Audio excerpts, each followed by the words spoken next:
Bonjour et bienvenue sur ma chaîne YouTube. Dans cette vidéo, je vais vous parler d'une crème solaire qui a été lancée récemment par la marque hongroise Geek & Gorgeous. Ils ont lancé une crème solaire qu'ils ont décidé d'appeler Zero Fill pour exprimer le fait que c'est une crème solaire matifiante et une crème solaire que l'on ne doit pas ressentir sur la peau.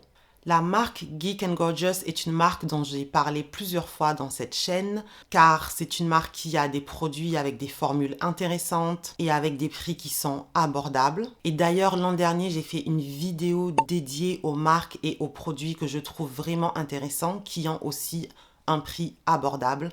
Et dans cette vidéo, j'ai parlé de plusieurs produits de la marque Geek & Gorgeous. Donc si c'est un sujet qui vous intéresse, je vous conseille d'aller voir cette vidéo après avoir fini de regarder celle-ci. En parlant de prix abordable, cette crème solaire a un prix qui est assez abordable lorsque l'on regarde le prix pour la quantité de produits et que l'on compare cela à d'autres marques de crème solaire qui ont la même fonction, c'est-à-dire des crèmes solaires qui essaient aussi d'avoir un côté matifiant. En comparant tous les produits, on se rend compte qu'effectivement, le prix est abordable. Il y a une chose en particulier qui me plaît avec cette crème solaire, c'est le packaging qui vient sous un format assez grand par rapport aux autres crèmes solaires que l'on peut trouver.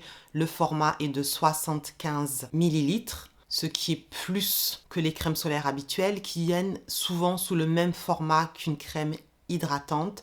Ce qui est pour moi problématique étant donné que pour avoir une bonne protection solaire, la quantité de produits que l'on doit appliquer sur sa peau est plus importante à la quantité de produits d'une crème hydratante. Donc j'apprécie vraiment le format plus grand. Le prix étant de 13 € pour 75 ml.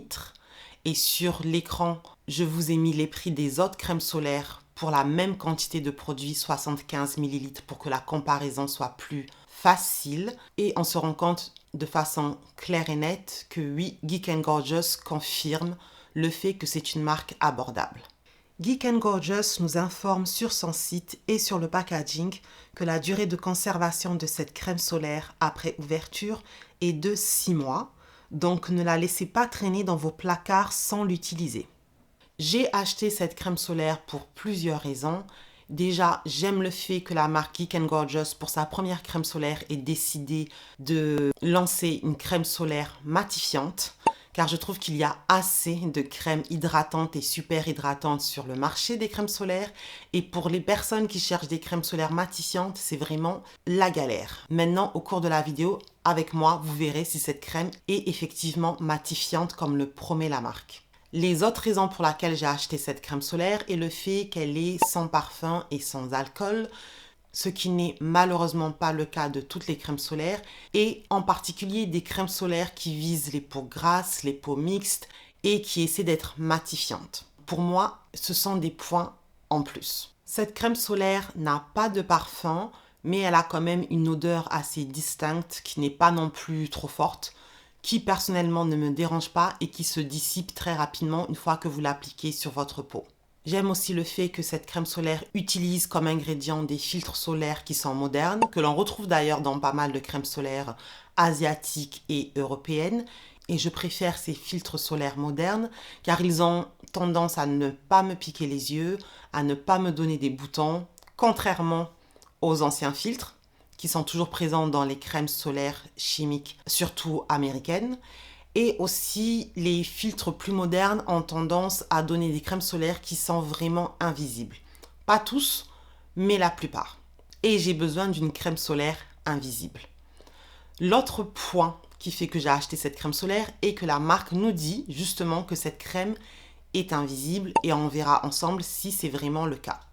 Le 6e point qui fait que j'ai acheté cette crème et la forte protection solaire. Alors, comme beaucoup de crèmes solaires, la protection UVB est une protection de 50, mais contrairement à la plupart des crèmes solaires, cette marque a décidé de nous donner le niveau exact de protection d'UVA qui est ici de 30. Sachez que pour toutes les crèmes solaires qui sont vendues en Europe et qui ont une protection 50, le niveau de protection UVA est au minimum un tiers de 50, c'est-à-dire 16,7. C'est le niveau minimum de protection UVA de toutes les crèmes solaires qui sont vendues en Europe. lorsqu'elles ont une protection UVB SPF de 50. Ce niveau peut bien sûr être aussi plus haut, mais étant donné que les marques ne nous donnent pas ces informations car elles ne sont pas obligées de nous les donner, eh bien au niveau des UVA, on ne peut pas vraiment comparer. Le niveau 16.7 est censé être un niveau qui est malgré tout bon, mais si votre objectif est de faire très attention à vous protéger contre les UVA, il est quand même intéressant de savoir le niveau d'UVA d'une crème solaire. Par chance, il y a quand même des crèmes solaires européennes et des crèmes solaires asiatiques qui nous donnent ces informations. Donc sur l'écran, je vais vous mettre plusieurs exemples. Du coup, vous pouvez comparer le niveau de protection UVA de ces autres crèmes solaires à la crème solaire Geek & Gorgeous. Et lorsque l'on compare le niveau de protection UVA avec le prix et la quantité de produits, eh bien, je trouve toujours que le prix est abordable par rapport à ce qui existe sur le marché des crèmes solaires. Le dernier point, comme dit dans l'introduction, c'est bien sûr le prix de cette crème solaire qui, je le répète, est plus que correct par rapport à ce que nous promet la marque, par rapport à la quantité de produits et par rapport aux autres crèmes solaires qui existent sur le marché des crèmes solaires. Maintenant, si vous vous demandez si cette crème solaire est une crème solaire qui résiste à l'eau, la marque Geek & Gorgeous a fait un communiqué sur leur site Instagram expliquant qu'ils sont toujours en train d'effectuer des tests pour démontrer ou pas que cette crème est résistante à l'eau. Ils ont déjà des tests avancés sur ce sujet, mais les tests ne sont pas encore finalisés. D'après ce qu'ils nous disent, ça a l'air d'aller dans la bonne direction, mais comme ils l'expliquent, cette crème solaire n'a pas été conçue spécialement pour être résistante à l'eau. Donc même si au niveau légal, dans 2 semaines, ils peuvent confirmer que c'est résistant à l'eau, ce sera probablement pas non plus une super résistance à l'eau. Si votre objectif est d'acheter une crème solaire spécialement parce que vous faites des activités dans l'eau comme nager ou du surf, eh bien sachez que ce n'est pas la crème solaire vers laquelle vous devriez vous tourner. Si vous voulez plus de détails sur ce point, vous pouvez vérifier le compte Instagram de la marque Geek & Gorgeous. Je vous laisserai un lien direct vers ce post où ils parlent de façon très spécifique des tests nécessaires pour que leurs produits deviennent officiellement et légalement résistants à l'eau. Une fois que tout ça est dit, sur leur site, la marque Geek & Gorgeous nous promet encore pas mal d'autres choses par rapport à cette crème solaire. Et bien sûr, en la testant sur ma peau, en vous montrant ce que ça donne, je vous donnerai mon avis sur toutes les promesses données par la marque. Je dois préciser que j'ai une peau qui est mixte à tendance grasse. En ce moment, on arrive vers la fin du printemps. Et en été, en général, elle devient grasse à très grasse. Le jour où j'ai testé cette crème pour filmer la vidéo, il faisait 26 degrés dehors, grand soleil et j'ai passé du temps dehors. Je l'ai testé sur plusieurs jours, donc je l'ai aussi testé à des températures plus froides, la plus basse étant 13 degrés. Cette crème solaire est présentée dans un packaging assez simple. Le tube est long et étroit avec un embout qui est très classique. La crème a une légère teinte jaunâtre et la texture correspond à ce que je décrirais comme une texture gel-crème assez classique. Ce n'est pas une texture légère, mais elle n'est pas non plus épaisse ni lourde, c'est un entre-deux. La crème s'étale facilement, mais dès qu'on commence à la travailler un peu, on sent qu'elle se fixe rapidement sur la peau. Au départ, on a la sensation d'une texture gel-crème qui s'étale et glisse de façon classique sur le visage, mais plus on l'étale, plus on ressent une légère résistance sur la peau, dû au fait que la crème solaire se fixe tout en formant un film. Parce qu'elle s'absorbe rapidement et se fixe rapidement, il est très facile d'appliquer la bonne quantité de crème solaire assez rapidement et du coup, la réapplication est aussi rapide et pratique, comme vous le verrez un peu plus tard dans la vidéo. Cette sensation me rappelle d'ailleurs une autre crème solaire de la marque française SVR, la Sun Secure Fluid Photo Age, que j'ai testée l'an dernier parce que mon expérience était assez similaire en termes de rapidité de fixation sur la peau et de facilité à appliquer et réappliquer une quantité généreuse de produits. Donc, ça ne m'étonnerait pas qu'il y ait quelques similitudes entre les formules de ces deux produits. Il y a aussi quelque chose d'un peu étrange qui se produit pendant l'application et le travail de la matière. On a l'impression sous les doigts que la texture change. Elle passe d'une texture gel-crème à une texture un peu mousse ou pâteuse. Et si vous avez déjà utilisé un fond de teint sous forme de mousse, vous voyez probablement de quoi je parle. Et cette sensation me rappelle aussi une autre crème solaire, toujours de la marque SVR, mais cette fois il s'agit de la Sun Secure Blur, pour laquelle d'ailleurs j'ai donné mon avis il y a à peu près 2 ans sur cette chaîne. J'ai porté cette crème solaire de nombreuses fois avec différents produits de soin en dessous et elle ne m'a jamais laissé de peluche sur la peau. Une fois l'application terminée, le fini sur ma peau est un rendu satiné mat naturel. Ma peau ne paraît pas sèche, mais elle n'a pas non plus un aspect brillant ou lumineux et au toucher, on ressent un léger effet velouté sur les doigts. Comme je le fais habituellement avec toutes mes crèmes solaires, j'attends quelques minutes que la crème se fixe complètement avant de retirer délicatement l'excès de brillance à la surface de la peau. Honnêtement, avec cette crème solaire, il n'y a pas vraiment d'excès de brillance, en tout cas pas sur ma peau. Ce qui m'a surprise, c'est qu'après avoir légèrement passé mes mains sur ma peau, le fini velouté se transforme sous les doigts en quelque chose d'un peu poudré, presque comme si j'avais appliqué une légère couche de poudre translucide sur le visage, ce qui fait que le rendu passe d'un satiné mat naturel à un vrai fini mat. D'ailleurs, ici, je pense que vous pouvez probablement voir la petite différence sur l'écran entre avant et après avoir essuyé légèrement la crème solaire. Et sur ma peau foncée, une fois que le fini devient complètement mat, je remarque un léger effet terne et grisâtre sur mon teint, comme après avoir utilisé une poudre fixatrice translucide. Cet effet finit par s'estomper quand ma peau devient moins mate. Là, c'est mon visage environ 2 heures plus tard et le rendu sur ma peau est redevenu davantage satiné mat naturel plutôt qu'un vrai fini mat, ce qui n'est pas étonnant pour moi vu que j'ai plutôt une peau grasse. Ici, j'ai réappliqué la crème solaire et l'expérience est pratiquement la même à tous les niveaux.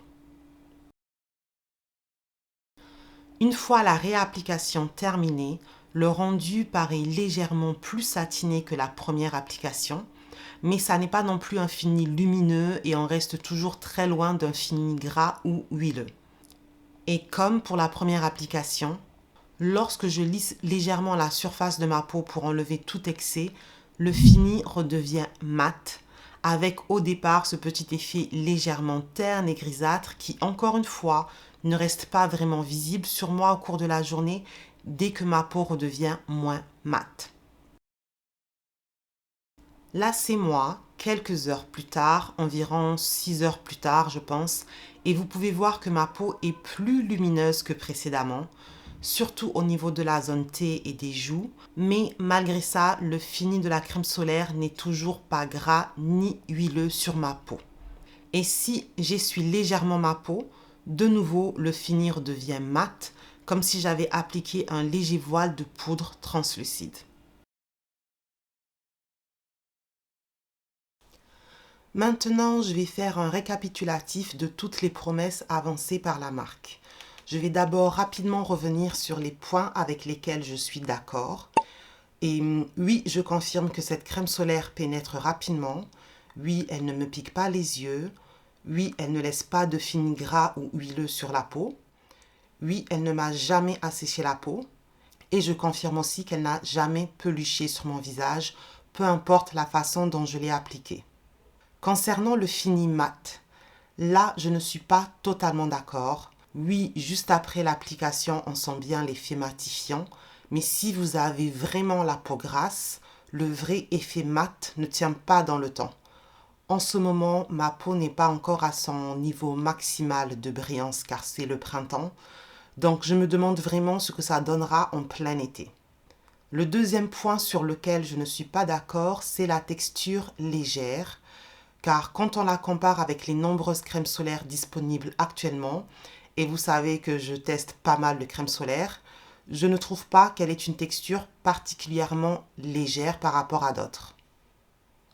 Concernant l'effet invisible, sur ma carnation, je ne suis pas d'accord à 100%, mais plutôt à 98%. Car comme je vous l'ai montré, cette crème solaire peut légèrement ternir mon teint. Et enfin, mon dernier désaccord concerne le nom même du produit Zero Feel. Le principe étant qu'on est censé ne rien ressentir sur la peau. Personnellement, je trouve cette promesse trop ambitieuse, car quand je touche mon visage, je sens clairement cette texture veloutée ou un peu siliconée. Et après quelques heures, même sans toucher mon visage, il m'arrive de sentir la présence de la crème sur ma peau. J'ai aussi l'impression qu'elle ajoute un peu de texture sur ma peau, qui a naturellement une texture assez lisse. C'est difficile à montrer sur l'écran, j'ai essayé ici, mais bon, en tout cas, pour moi, dans la vie réelle, c'est bien visible. Et ça n'est pas propre uniquement à cette crème solaire, ça peut aussi m'arriver avec d'autres, mais comme c'est une promesse mise en avant par Geek & Gorgeous pour ce produit, je trouve important de le mentionner. J'ai un point bonus à donner à cette crème solaire, parce que je la teste depuis quelques jours maintenant, et lors des journées où il faisait moins chaud, autour des 15 degrés, j'ai beaucoup aimé le rendu sous mon maquillage car ça rendait comme si j'avais appliqué une bonne base de maquillage. Donc autant je trouve qu'elle ajoute un peu de texture sur ma peau nue, autant je ne ressens pas cela quand je porte du maquillage par-dessus. D'ailleurs, dans cette vidéo, je la porte sous mon maquillage et j'aime assez le résultat bien qu'il faisait 25 degrés. Mais clairement sur moi, le résultat sous le maquillage est meilleur quand les températures sont plus douces. Tout ça me donne envie de la tester encore plus pour voir sous quelle saison et sous quelles conditions spécifiques elle convient vraiment le mieux à ma peau. Avec tout ça, est-ce que je suis satisfaite de cette crème solaire? Oui, je suis pleinement satisfaite de cette crème solaire. Est-ce que c'est une crème solaire que je rachèterai? Très probablement. Maintenant, j'ai vraiment envie de la tester sous des températures plus fortes que les 26 degrés que j'ai pu tester avant de filmer cette vidéo. Et je vais pouvoir le faire sous peu car la canicule arrive sur Paris. On devra avoir des températures de 32, 33, 34 degrés. Donc je vais continuer à tester cette crème solaire sous ces températures. Et dans la zone commentaire, je vous donnerai mon avis final face à ces très hautes températures. Étant donné que cette crème solaire se comporte de façon très similaire à la crème solaire SVR Photo Fluid Age, comme je l'ai expliqué dans la vidéo, j'espère que lorsque je vais la tester sous des températures plus hautes, la réaction de la crème solaire sera similaire à celle de SVR. Car si vous avez vu mon avis complet sur cette crème de SVR, j'explique dans la vidéo dédiée que j'ai été surprise qu'avec de hautes températures, le résultat sur ma peau reste assez similaire. La crème solaire de SVR n'est pas mate, elle n'essaie pas d'être mate, elle laisse un glow sur mon visage et j'avais peur qu'avec des températures très hautes, le glow finisse en gras huileux, ce qui arrive beaucoup avec beaucoup de crème solaire. Mais non, le fini reste assez similaire même lorsque les températures augmentent. Si vous avez une peau grasse, vous savez que quand les températures augmentent, surtout avec les crèmes solaires, notre peau peut devenir encore plus grasse, vraiment huileuse et ça peut être très gênant. Donc j'espère que la crème Geek & Gorgeous à ce niveau réagit de la même façon que la crème SVR. J'ai hâte que les températures augmentent pour voir ce que cela donne. Et bien sûr, dès que je l'aurai testé sous de hautes températures, donc dans quelques jours seulement, je m'empresserai de vous dire ce que j'en pense dans la zone commentaire. Si vous avez des questions, bien sûr, mettez-les en zone commentaire, j'y réponds toujours. Merci d'avoir regardé jusqu'au bout et on se voit dans la prochaine vidéo. Bye bye!